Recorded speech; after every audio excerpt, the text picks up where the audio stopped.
শামীম ভাই, আর কত? প্রতিদিন দেখি গাজার শিশুরা মরছে, বাড়িঘর উড়ে যাচ্ছে। এটা কি কোনো যুদ্ধ নাকি একতরফা নিধনযোগ্য? জানি রে ভাই, মিডিয়াও সব চেপে রাখে। ইসরায়েলের একটা রকেট ক্ষতি হলে 10টা নিউজ হয়, আর ফিলিস্তিনের 50 জন মরলেও চুপচাপ। আমরা মুসলিম, শুধু ধর্ম না, মানুষ হিসেবেও আমাদের প্রতিবাদ করা দরকার। ফিলিস্তিনের মানুষ তো মাটি কামড়ে বাঁচার চেষ্টা করছে। তারা শুধু একটা স্বাধীন দেশ চেয়েছে, বদলে পাচ্ছে বোমা, নিষেধাজ্ঞা আর কবর।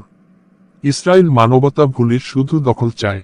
ভিডিও বানাবো, কেউ সাবস্ক্রাইব করে উৎসাহ করে না। প্রতিবাদী ভিডিও, তাই সবাই চুপ।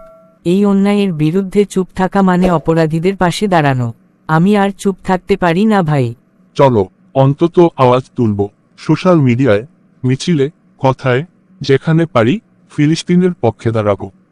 হ্যাঁ, একদিন ইতিহাস বলবে কে ন্যায়ের পাশে ছিল আর কে নিপীড়কের দোষর।